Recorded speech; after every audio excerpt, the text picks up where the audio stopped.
Howdy y'all, welcome to my channel. Today we're going to be creating a watercolor card using this stamp set by Brutus Monroe. It is a retired stamp set and we're going to be using some Arteza real brush pens to help color it in. Since it's watercolor paper and we're using some real brush pens, we're also going to be using some paint brushes. And when I paint on a card, I like to use embossing powder. So I use VersaMark Watermark stamp pad along with, this is Stampendous golden sand embossing powder that we're using today. And of course we're using a heating gun. And since this is a clamshell, we are going to bring in some dewdrops to help give the illusion of the pearl, and we're going to stamp that clamshell and pearl using our MISTI.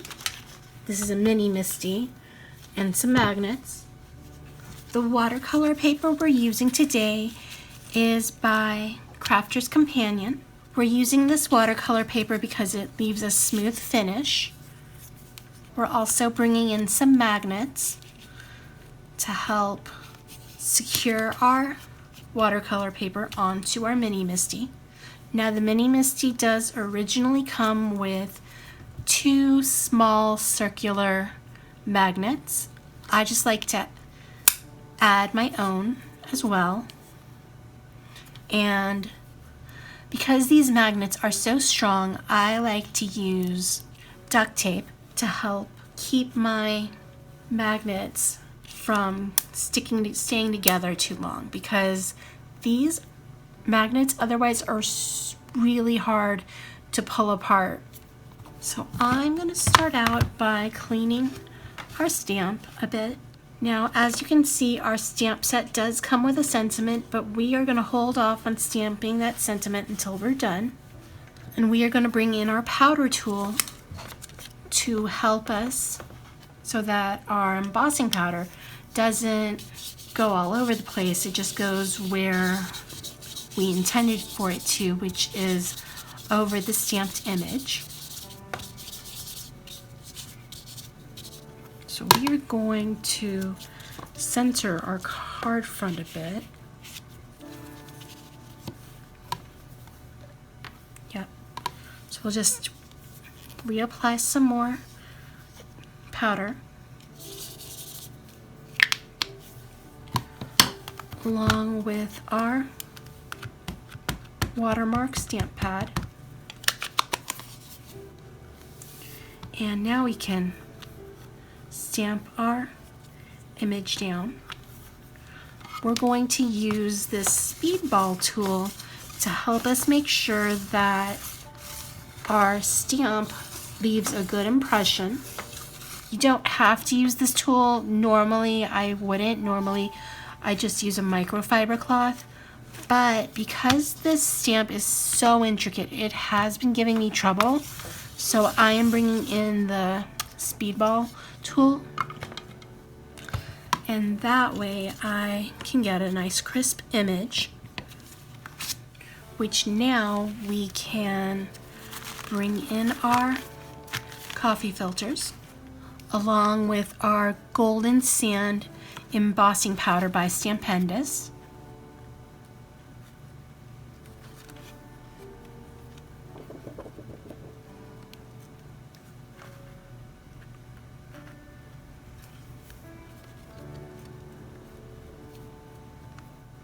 So one of the reasons I use the coffee filter to help catch my embossing powder is because you can easily fold it and pour your embossing powder back into the jar. And if it doesn't all go into the jar immediately, you can just kind of wiggle it around a little bit to try to help it get back into that jar. Now when I watercolor, I like to use my soldering mat because it's a nice soft mat that is silicone based and is good for watercoloring on. Also, when I want to use my heat tool, since this is a soldering mat, it's meant to take a lot of heat. So it doesn't really bother the mat for me to use the embossing gun over it.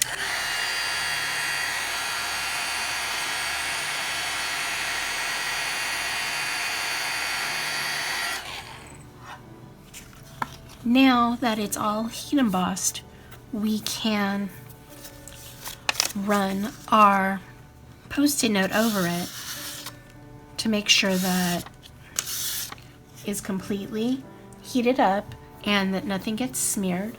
Now we're going to bring in a die cut, not for die cutting purposes, but we're going to use it to help us keep our area that we want to have our watercolor go through nice and defined. So to do that, we are just going to grab a pencil and trace around the interior of the die cut. Now the good thing about a pencil is that you can erase it, but also it will let you see the area that you want to make sure has the watercolor in it. So to start out, I like to bring in my water bottle because I find that the real brush pens like it better when the watercolor paper I'm working with is slightly damp. I'm also going to be bringing in some Plaid paintbrushes to help with the painting. Oh, one other thing. I'm using a freshwater rinse well. I like it because you can always get fresh water for your painting. It's because this little button right here acts as a plunger, and the water bottle just fills your reservoir back up. Also, you can use these little holes to place your paintbrushes in. So it's a really nice piece to have. And the water goes into, the used water, the dirty water, goes into this reservoir right here at the bottom. And when you're ready, you can just take your rinse well apart and then refresh the water in your water bottle. So we're going to watercolor this piece. We're going to start out by spritzing some water on here and then dry some of that up. Then we're going to bring in the ginger real brush pen.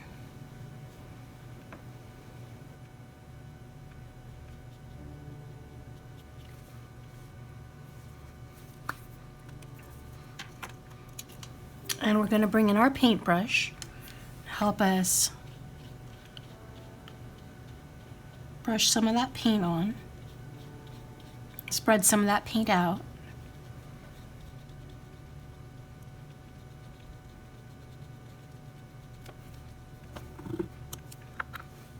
So since we got some paint in an area we didn't want it in, we just grab a fresh brush and put water on it, and the water will act as an eraser to help us clean some of that out. And then you just bring in your kitchen towel to help you dry that up a bit. Now we're going to bring in our embossing gun to try to help dry up this bit of watercolor.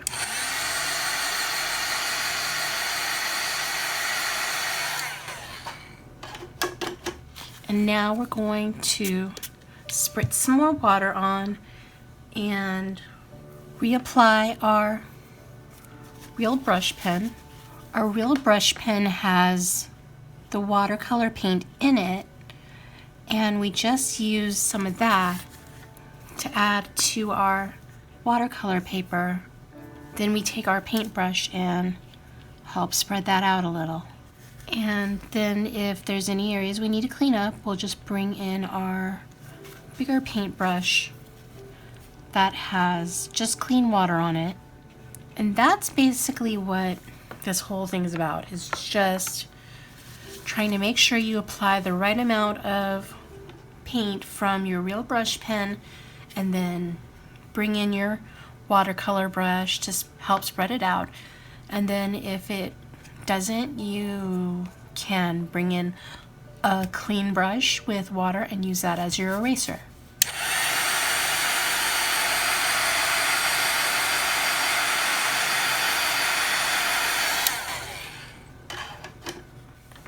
Once we have the area we want colored the way we want it, then we just remember to, so you want to not add too much water. So what I recommend is just bring in your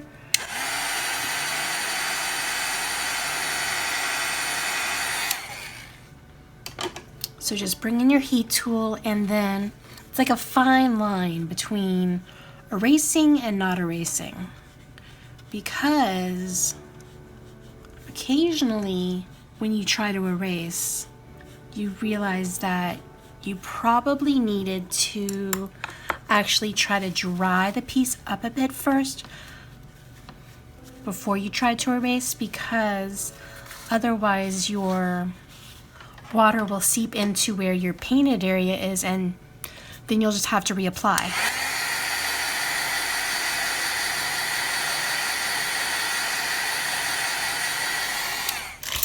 So a tip that might help you out is to bring in a white crayon for the areas that you know you don't want there to be any of the watercolor, and then you just color that in using your white crayon. The white crayon acts as a resist. So now that we have the paint where we want it, we just try to apply the next color. Our next color is going to be the ocean blue. Again, you'll want to just spray a bit of water. Try to pick that up a little, because you do want it damp, but you don't want it oversaturated. Then you just bring in your real brush pen, and you can bring your paintbrush back in to help spread that color throughout this section.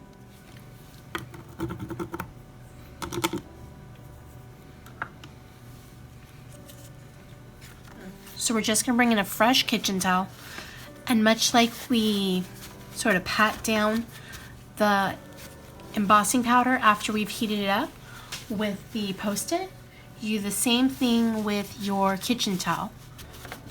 And if there's no watercolor coming up, then it's dry. If you want to, you can go back in with some real brush pen and your paintbrush.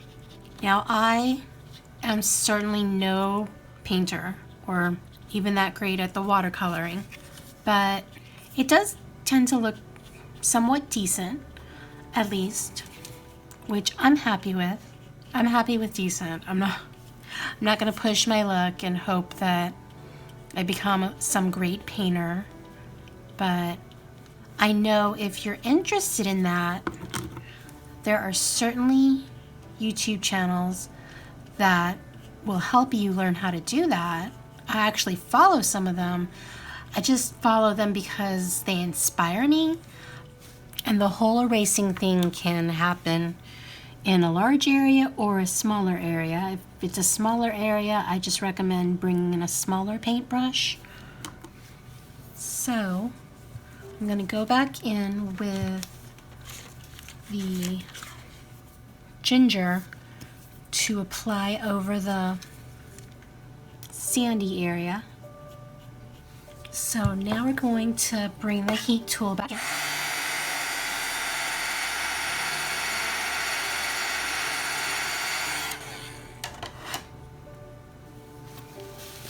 And go back over it with our kitchen towel, and as long as nothing's coming up, we can then go back in here and try to do a bit of erasing with the paintbrush.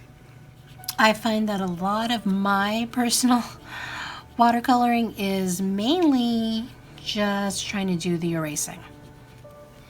So I'm going to lay off on the ginger for right now, and I'm going to bring in Seafoam Green. I'm going to color the seaweed, then I'll bring in a paintbrush to help kind of soften that look up. So for that, we're going in with a smaller paintbrush to try to push those pieces in. So are you someone who wants to learn how to paint better, or are you just someone who likes to get your cards done and occasionally have a cool technique used, but it's not really your main focus? So now we're going to bring in Wisteria Purple to act as our seashell color, clamshell color.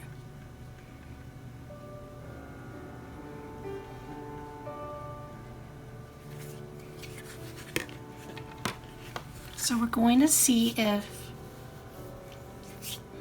anything wants to be brushed off our watercolor paper, because I know we've been painting a lot, so we want to just be sure that we don't leave any dust particles on here. Now all we need to do is bring in Rouge Pink and Blush Pink. Now the blush is going to be very light because the blush is going to be the color that we use for our pearl. So we're barely going to apply any paint to that. Now the reason we're trying to only apply a small amount to that is because we want our pearl to have a color, because although we're bringing in our dewdrops, the pearlescent ones, okay, so there are some pearlescent ones, but the pearlescent ones are too small to fit over our pearl. So that's why we're going to add a bit of color, because I would love to have actually fit, but it won't, which is why we're going to use a clear circle in the large for our pearl instead. But because of that, we're going to need to add a bit of color. Now when I place this over there, you can actually see it a bit better than if I put, well, let's try this actually. Because of the shape of the pearl, I'm wondering if that would work. That actually doesn't look bad, so we're going to add this white little teardrop shape for our pearl. So that being the case, we just need to bring in our Rouge Pink. We're going to use our Rouge Pink to act as the mouth portion of our clamshell. Now oceanography isn't exactly my forte, so I can't tell you if that's the right terminology or not, but basically I do know that so a pearl is created when a little piece of sand goes in that clamshell, and the clamshell has like a little tongue piece, and it rubs up against that the entire time, and that eventually creates the pearl. At least I believe that's how it's supposed to work. As I said, oceanography wasn't exactly my forte. I'm much more of a mathematician, actually. We will wait for that to dry. In the meanwhile, we can bring in the sentiment stamp. So we've brought in our sentiment stamp, and I'm going to stamp that onto a piece of cardstock that we will then attach to the front of our card. Now we're just going to bring in a white strip of cardstock for our sentiment to be stamped on. So now we're not worried about stamping our sentiment straight because we're going to use our paper trimmer to help us cut the sentiment out, because we are then going to add a bit of foam tape behind our sentiment. The reason we're doing that is because once we put the dewdrop on there, that will add a bit of dimension, and we want to ensure that our sentiment is also close to that dimension. So that's why we're going to put foam tape behind it. And we are going to use VersaFine Clair Nocturne for our ink. Now the reason we didn't heat emboss this sentiment piece is because it's a little too closely worded, at least for the word shell, so that way when you apply the heat embossing powder and then heat it, the word gets too jumbled up, so you can't really make out all the letters. See, it's even a little too close for this, and we're just using regular ink to stamp it. So I'm thinking we should actually just cut out the words how, the, and are you, and leave out the word shell, because clearly if you look at the front of the card, you would know that it's a clamshell.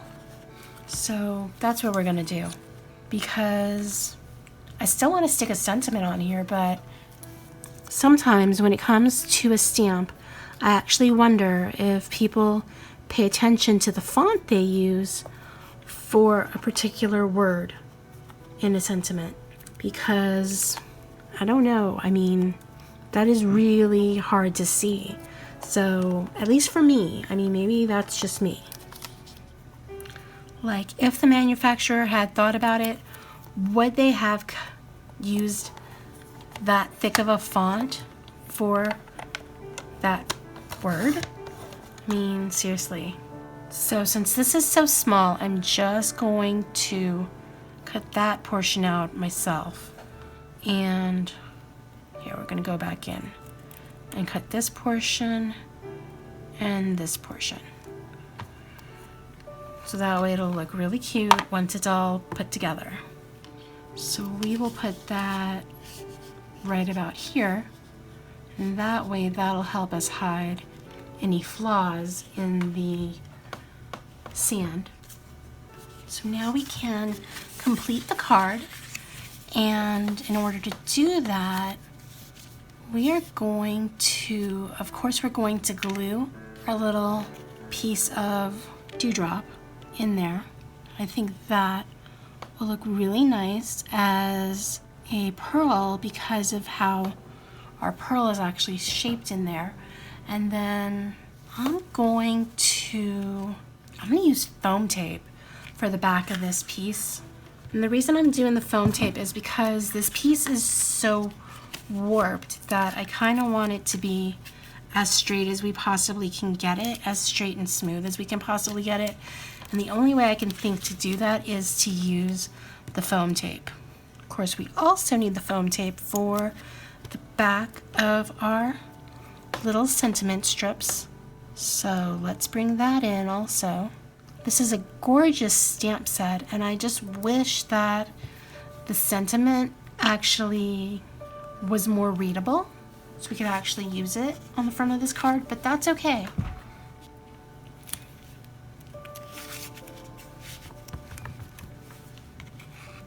I do have a question. What is your favorite watercolor medium? Like, I know Zig makes some brush pens, and I know that Corinne make some brush pens, but of course there's always watercolors, like out of a watercolor palette. Now we just need to place our sentiment onto our card front, and our card front onto our card base, and then we need to apply our sentiment, and then we need to apply our little teardrop. So since we're working with foam tape, I'm bringing in this MISTI because this is the MISTI that I use typically for stamping rubber stamps. And we're going to use our Tool-in-One to help us pick up the tops of all of these foam pieces. So what is your favorite watercolor paper? Are you a hot press or a cold press person? Do you have a favorite brand? I have a couple of brands here at the house in my craft room that I use. I do have Arteza. I have their watercolor paper. I've got to say, it has its purposes. They're not always the same as any of my other watercolor paper, but they do have it does have its purpose. For this piece, I used watercolor paper from Crafter's Companion because it is the smoothest watercolor paper that I have. I also have Canson XL, and I have Arches watercolor paper. So our piece today is a little framed, which I don't usually do, but I think it looks nice. And it does look smoother with the foam tape behind it. So now I'm going to bring in some Barely Art glue to help us place this teardrop piece over our pearl so that it looks more realistic.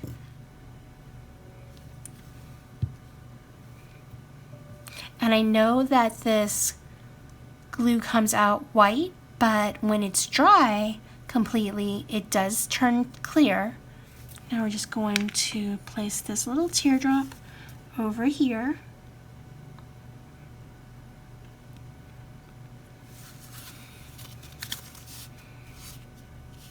That looks very nice.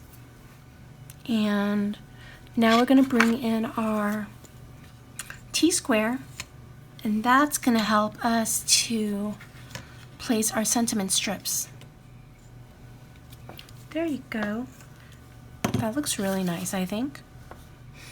So I hope y'all stay safe, stay healthy, stay crafty, do all the things. Click the like button if you like what you saw.